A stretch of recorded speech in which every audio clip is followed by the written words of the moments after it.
1 2 1 2 test 1 2 1 2 3 4. Okay, I hear it. All right, good. All right, good.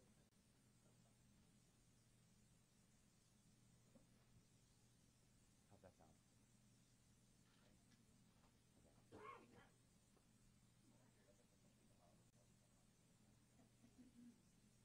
Hello, everyone. How are you?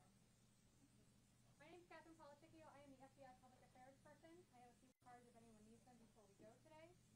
Just wanted to give you an update before everybody comes in. You totally don't need to record me, but that's okay. You are going to be hearing from 5 different people.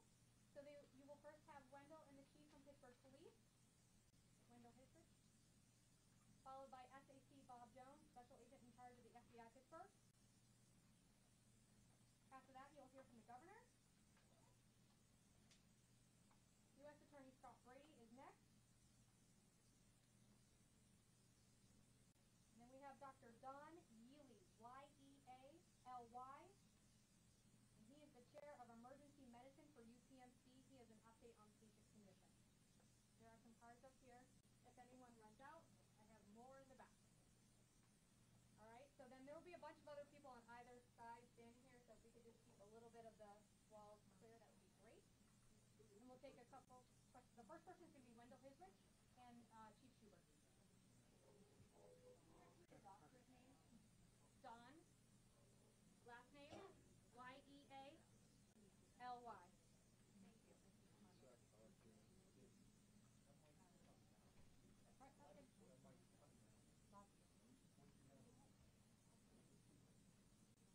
Yes, I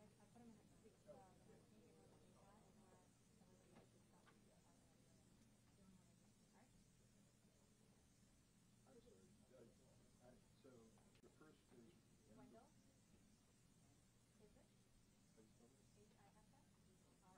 So the first is Wendell Hisrich, H-I-S-S-R-I-C-H. He's the director of public safety for Pittsburgh. Pittsburgh Police. Hi, I'm lovely. How are you? Yeah, Jim and Wendell. The SAC, then we get Bob Jones, The governor. Scott Brady, B-R-E-D-Y. University of Pittsburgh Medical Center.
UPMC, and he's the chair of emergency medicine.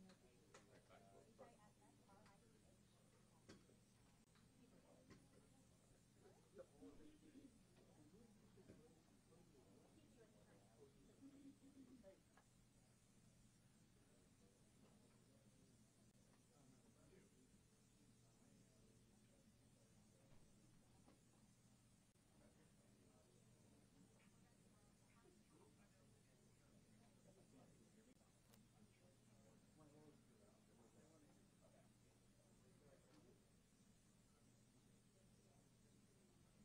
Yes, I do. I'm going to email that right now.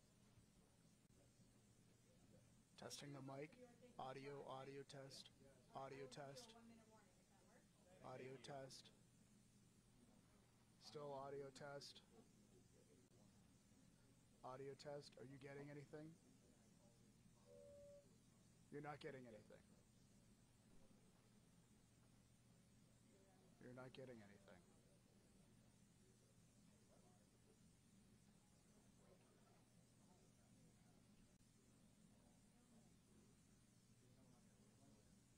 Can you hear it? Tom, can you hear it? Talk in my ear.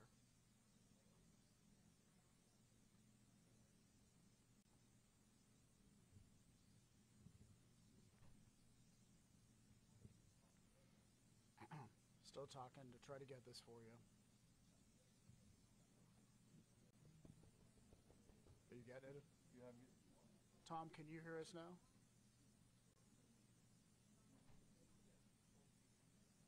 All right. Setting an audio level right now. Setting an audio level. I'm continuing to talk. All right. Yeah, we may not have a second mic. That's what's screwing up our efforts here. Okay. All right. Apparently we do.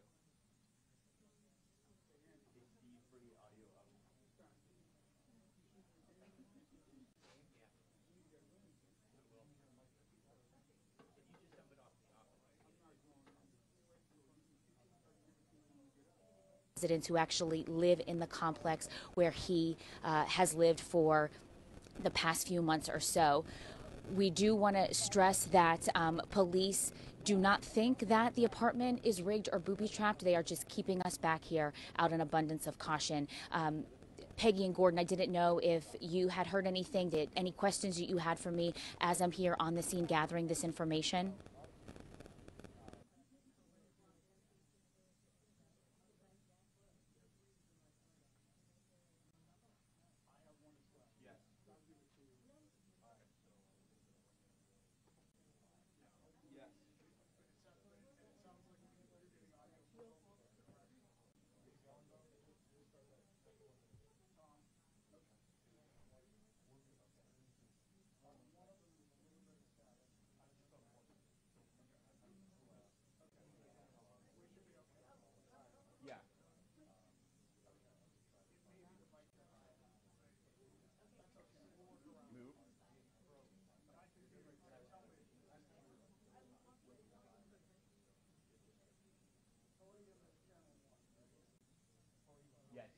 Press conference is expected to begin. Press conference is expected to begin any minute now. It's going to be happening right here. This is in right off Penn Avenue here at the Emergency Operations Center for the county.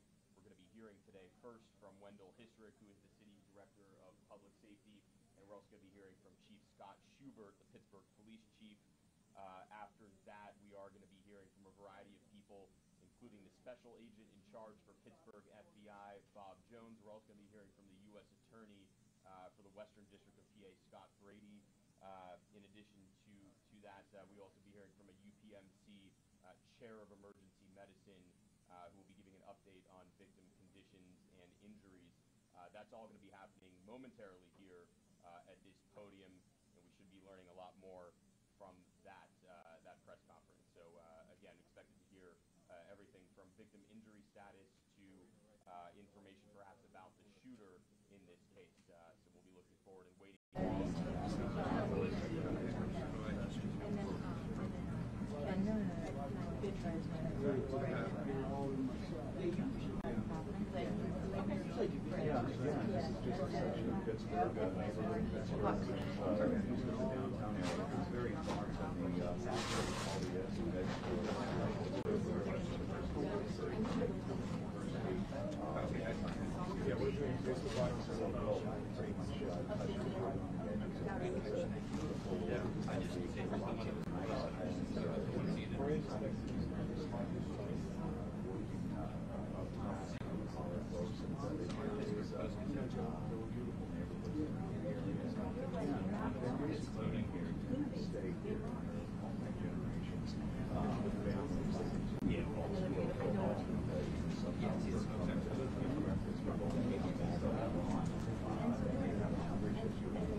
Yeah, that's true. They still have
Folks, just want to update everyone. It's going to be about 1 minute before people come in and start talking. So just want to give you all a heads up so you're ready to go. 1 minute or so. Hey, Tom, can you hear me? Tomas?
Good afternoon. My name's Wendell Hesrick. I'm Public Safety Director of the City of Pittsburgh. To my left is Scott Schubert, Chief of Police. First off, on behalf of the city, our hearts go out to all the victims that have been involved in today's tragedy. These incidents usually occur in other cities. Today, the nightmare has hit home here in the city of Pittsburgh. As you're well aware, the Tree of Life Synagogue at 5898 Wilkins Avenue. At 9:54 this morning, calls were received at the Allegheny County Emergency Operations Center that an active shooter was inside the building. At 9:55, officers were dispatched. Apparently, an initial confrontation between the subject and the officers occurred, injuring two of the officers. Two additional officers were injured during the altercation. Those were SWAT officers. Multiple agencies responded to this incident this morning, and without their courage, this tragedy would have been far worse. Those include numerous state, county, and federal agencies, as well as neighboring EMS services, along with the City of Pittsburgh. Additionally, the dispatchers, the physicians, nurses that assisted in this incident should also be commended. There were 11 fatalities as a result of the shooting incident. There were no children. There were additionally 6 injuries, to include 4 of the police officers. That does not include the suspect. Chief Schubert has visited several of the injured officers. He will update you, as well as the doctor will give you a current update on the victims that are currently being treated. Personally, I would like to thank every agency that responded today, as well as the dispatchers, the FBI. As you are aware, this is a federal crime, and both SAC Bob Jones and U.S. Attorney Scott Brady will discuss that. I would like to take a few minutes and allow Scott Schubert to discuss the officers, what they encountered when they arrived at the scene this morning. Chief. Thank you, Director. As the Director said, first and foremost, our hearts and thoughts and prayers go to the victims of this, and to our officers who responded. I can tell you, by the time I got there, they were already starting to extract people from in, and watching those officers run in to the danger to remove people and get them to safety was unbelievable. And for the SWAT officers, our SWAT officers and SWAT teams from around the region who were there, who went into that active shooting and were able to apprehend that actor, I can't speak more for the courage that they have. 2 of the officers that were hit, as the Director said, were the first responders to the scene and were engaged. And they're both in stable condition. And as the Director said, 2 from our SWAT team during an engagement inside the building were struck as well. They are in stable condition. I was able to talk to 2 of the 4, and as soon as we get out of here, we're going to go back and see them again and see their families and thank them for the job they did and for saving lives. But we can't not forget those victims inside that synagogue who lost their life. Thank you. Good afternoon. I'm Bob Jones. I'm the Special Agent in charge of the Pittsburgh office of the FBI. Thank you, Wendell. Thanks, Chief. Certainly, the actions this person took today were hateful. We're in the early stages of this investigation, and over the next several days and weeks, we will look at everything in the suspect's life: his home, his vehicle, his social media, and his movements over the last several days. At this point, we have no knowledge that Bowers was known to law enforcement before today. I want the people of Pittsburgh to know that the FBI will work around the clock to get them the answers to why and how this happened. That said, We ask for the public's patience in the coming hours and days as we work through this investigation. This is the most horrific crime scene I've seen in 22 years with the Federal Bureau of Investigation. Members of the Tree of Life Synagogue, conducting a peaceful service in their place of worship, were brutally murdered by a gunman targeting them simply because of their faith. The suspect's full motive is unknown, but we believe he was acting alone.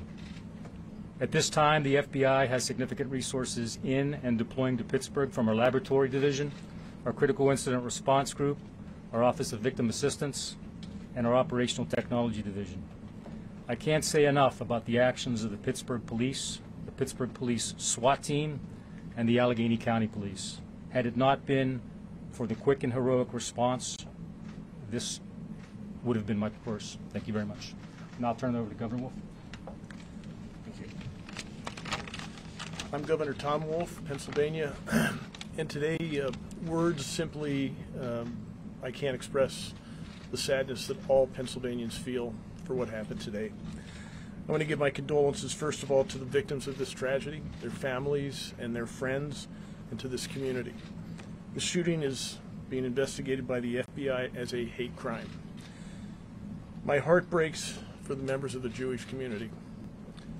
Today, all of Pennsylvania mourns with you. Anti-Semitism has absolutely no place in our Commonwealth. Any attack on one community of faith in Pennsylvania is an attack against every community of faith in Pennsylvania. And I want the Jewish community across the Commonwealth and across the country to know that we stand in support of you as we together mourn this senseless act of violence. The Shabbat is a time for reflection. It's a time for finding peace, not for violence. Pennsylvania's Jewish community is strong, it's vibrant, and resilient. Now is the time more than ever to come together and to support each other. I have spent today with first responders, with local leaders, and I am in awe of the bravery displayed by law enforcement, those folks who help to keep people safe, to aid victims, and to prevent further tragedy. Federal, state, and local law enforcement are working in concert to investigate this tragedy and to maintain public safety. At the state level, the Pennsylvania Emergency Management Agency and the Department of Health are in contact with local officials to assist any unmet needs. The Pennsylvania State Police have been on the scene already and are coordinating with federal and local law enforcement. Pennsylvania State Police's SWAT team, the helicopter, K-9 units, and bomb technicians have all responded and are all assisting.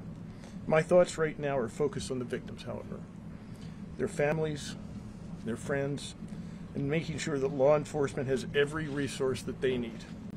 In the aftermath of this tragedy, we must all come together, and we must take action to prevent these tragedies in the future.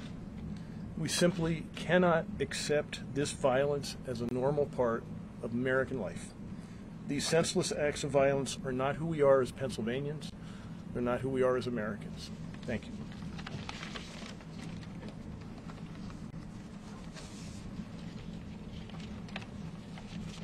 Good afternoon. I'm Scott Brady. I'm the United States Attorney for the Western District of Pennsylvania. Today is a tragic day for Pittsburgh, and it's a tragic day for our brothers and sisters in the Jewish community. On behalf of the Attorney General and the entire United States Department of Justice, we want to express our deepest and most heartfelt condolences to the victims and their loved ones, the Jewish community, and everyone who is affected by this terrible and unspeakable act of hate. I spoke with General Sessions today, and he wanted me to also express his condolences and know that he stands with Pittsburgh and with Pittsburgh's Jewish community. The actions of Robert Bowers represent the worst of humanity. We are dedicating the entire resources of my office to this federal hate crime investigation and prosecution, and we expect to file criminal charges shortly, perhaps as early as today. Please know that justice in this case will be swift and it will be severe. I want to echo the comments of Chief Schubert and the bravery that was exhibited by the SWAT teams of Pittsburgh Police and the Allegheny County Police. They ran toward gunfire to keep people safe, and they exemplified today the best of all of the traditions of law enforcement and of the Pittsburgh Police. Know that we're working together with our federal, state, and local law enforcement partners to gather all the facts.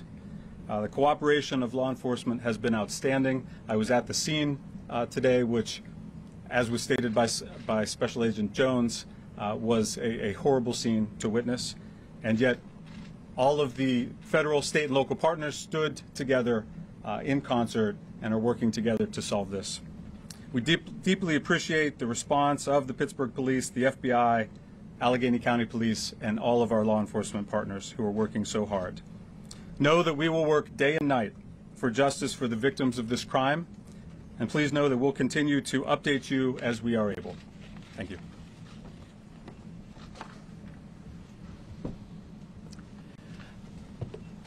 Good afternoon. I'm Dr. Don Yealy. I am a professor of emergency medicine, and I oversee emergency medicine for UPMC and the University of Pittsburgh. At about 10 o'clock this morning, we became aware of the incident, and very quickly we were able to put together the resources that we have available every day at the Level 1 trauma centers. That includes UPMC Presbyterian and UPMC Mercy, and we notified Allegheny General. We were able to dispatch to the scene 3 physicians who have expertise in EMS, working with peace officers and our outstanding EMS providers to help assess the scene and to help accomplish triage. We're blessed here to have the finest EMS providers in the country, and we're blessed because people have invested in people and in resources over decades to make sure that we have that type of excellence. The patients were all transported to one of 3 facilities. 4 patients came to UPMC Presbyterian, 1 to UPMC Mercy, and the final patient went to Allegheny General Hospital. I can give you a listing of what those particular patients were. I obviously cannot give you personal information. First patient was a 61-year-old female who had extremity soft tissue injuries that required cleaning in the operative room. She is doing well now and recovering. Next was a 70-year-old male who had gunshot wounds in his torso involving major organs inside of his abdomen. He underwent what we call a damage control laparotomy. That's an operation to get the initial injury under control, where we expect to have to do a second or third operation later. He's now having that second operation now. He's obviously in critical condition. A 55-year-old officer was also seen who had multiple extremity wounds, went to the OR again for repair and cleaning of those wounds. And then finally, another officer had essentially soft tissue injuries and grazing and was having a complete evaluation, looks to be doing fine now. Those are the 4 patients at UPMC Presbyterian. Another officer went to UPMC Mercy, had an extremity injury that required intervention and evaluation in the operating room. Again, that officer is doing fine. Happy to answer any questions if you have those. Did it seem like perhaps any sort of special type of bullets may have been used that would create any extra damage or something to that extent? I don't have any direct knowledge about that, but not from the injury pattern. It did not appear that way.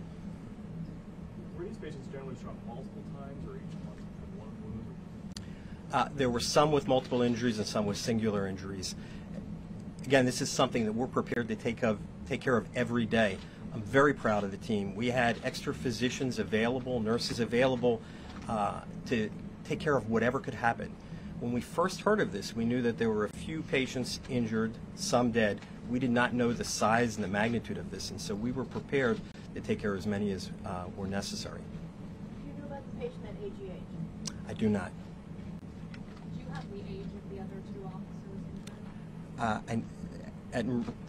The officer that went to Mercy is 27, and the 4th one at Presbyterian, I don't know his age. He's younger than me.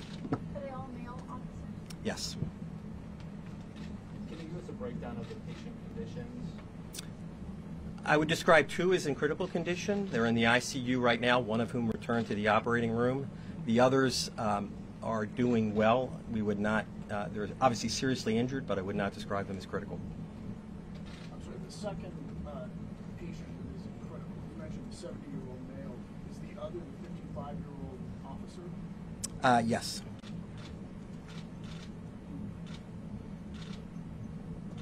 We'll take a few other questions one at a time, please. Question for the special agent.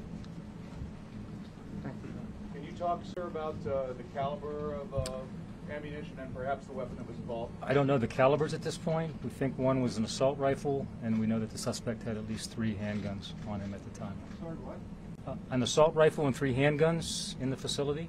Is it clear how he obtained them? Don't know at this time. Do you know whether he had any specific connection to Tree of Life or that location? Do not know that at this point. How old is the suspect and where is he from? He is a Pittsburgh resident. I don't know his age at this point. What sort of precautions are being taken entering his apartment right now? We would take all precautions as we would with any search warrants. We don't know if other weapons are in there, but we would proceed with caution. Is the bomb squad part of that process? We would put the bomb squad in any scenario like this where we would anticipate the devices, but we have no information at this point that there are IEDs present. How long was he in the synagogue before he was brought into custody? Approximately 20 minutes. What sort of condition is the suspect in? And is he speaking with law enforcement? I'll turn it over to Wendell. I will not get into whether or not he's speaking with the authorities. However, my understanding was he was transported to the Allegheny General. He's in fair condition with multiple gunshot wounds. Did he found any body armor? I do not have that answer at this point. Does anyone, the investigators have that answer? Flak jacket, body armor? Don't know at this point. Can you tell us a little bit more about the service that was going on inside when the gunman? I don't know. I know a service was taking place. I'm not quite sure of exactly which kind. Okay, there have been reports it was a baby naming? Yes, we heard that as well. But we can't confirm I can't confirm that at this time. Was the gunman shot by police or were those self-inflicted gunshot wounds? We believe it was police, but definitive determination will have to be done with the investigation being conducted by the FBI. The ages of the people who were killed, or any other information about them at this time? We do not. We're hoping to have a follow-up press conference tomorrow, and at that time a representative from the medical examiner's office will be there. No children were killed, is that what somebody said? There are no children among the deceased. I'm sorry? Were children among the injured at all? I don't believe so. Were they present? We are still talking to the many witnesses at this point. So Did the gunman shout anything before he opened fire? We don't have that information at this point. Are local synagogues in Pittsburgh on lockdown at this time? I don't know about lockdown, but we will certainly make sure that the information is passed so they can take necessary precautions. Should people of the Jewish faith in Pittsburgh be worried or be on alert, or do we think that the threat has been? We think the threat has been eliminated. Again, we don't think that anybody has been associated with this gunman, but we'll continue to look at all angles in the conduct of the investigation. if I could just follow up on that, Pittsburgh Bureau of Police have been notified of numerous services that are being conducted, including a vigil tonight, and we will have adequate police protection at those There was no sites. security at the synagogue this morning, was there? Not that we're aware of. Last question. What can you tell us about the suspect's movements inside the synagogue and what he actually did when he went in there? After he entered the synagogue, it looks like at that point he murdered the 11 parishioners. I believe he was exiting or in the process of exiting the synagogue when a Pittsburgh uniformed officer engaged him. That Pittsburgh officer was subsequently wounded. He withdrew, and as he withdrew, the defendant or the suspect went back into the synagogue in order to hide from SWAT officers who were moving towards the scene. And that's all we know at this point. And what's his status medically? Is he injured? The suspect? He is. I'm sorry, one clarification on the weapons. You mentioned an assault rifle and 3 handguns. Is there evidence that he used all of those weapons? I don't know that at this point. We'll look at the crime scene in detail this evening and no more. And update you in the morning. Or he just walked in and was open? I don't know that at this point. Thank you, everyone. Ammunition, was there a reason he kind of stopped, surrendered?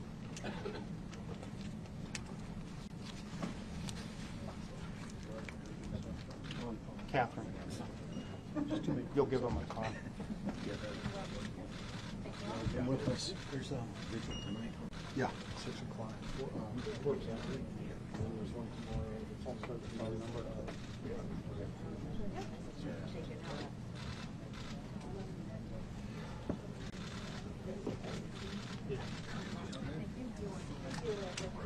Before everybody goes, just a couple things. There's going to be a 9 a.m. press conference here tomorrow for another update. So that'll be your next next update tonight. Or tomorrow, I should say. Should say tomorrow. Couple numbers that we want you to make aware of. Victim assistance numbers 412-432-4400. That's an FBI victim assistance line, or 1-800-CALL-FBI. And the county also gave me one. You can either dial 211 or 888-553-5778. Are you with the FBI? I am with the FBI. Yep. The first number 1-800